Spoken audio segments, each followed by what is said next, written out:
Herkese merhaba, ben Aylin. Kanalıma hoş geldiniz. Bugün sizlere mutfağımdan sesleniyorum. Bu videomda hızlı bir şekilde kilo vermenize yardımcı olacak ödem çayımın tarifini paylaşacağım. Birazdan bahsedeceğim bitkilerin her biri vücutta yağ yakımını hızlandırıp kilo vermenize yardımcı oluyor. Benim faydalandığım kaynakta düzenli kullanımda ayda ortalama 5 kilo kaybedebileceğiniz yazıyor.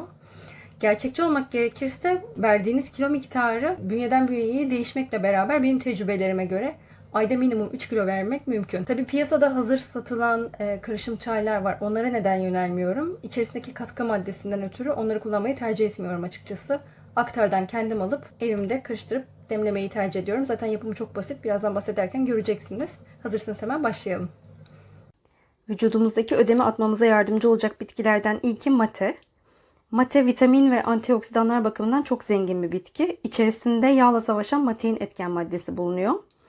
Matein metabolizmamızı hızlandırıyor ve sindirimi kolaylaştırıyor. Aynı zamanda iştahı baskıladığı için yemek krizlerinin de önüne geçiyor. Bir diğeri biberiye. Biberiye de tam bir vitamin ve mineral deposu. Düzenli kullanımda bağışıklığı güçlendiriyor. Antioksidan etkisi sayesinde iyi bir ödem attırıcı ve idrar söktürücü. Bir diğeri funda yaprağı. Funda yaprağı da vücuttaki yağları eriterek zayıflamaya yardımcı oluyor.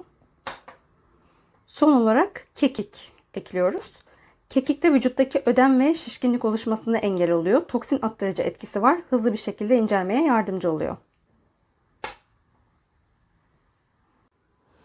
Bitki çayımı French press'le demleyeceğim. French press'imi önüme alıyorum.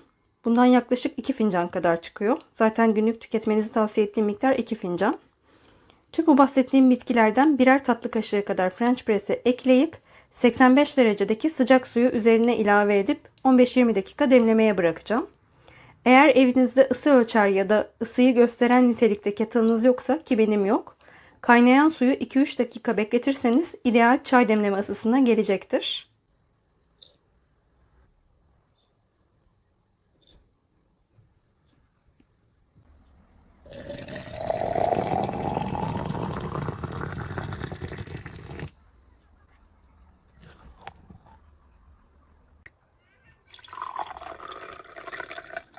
Bahsettiğim gibi eğer bu çaydan 2 fincan tüketirseniz bir hafta içerisinde bile güzel sonuçlar almaya başladığınızı göreceksiniz.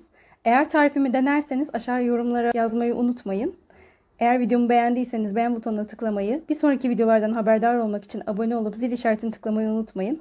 Bir sonraki videoda görüşürüz. Hoşça kalın.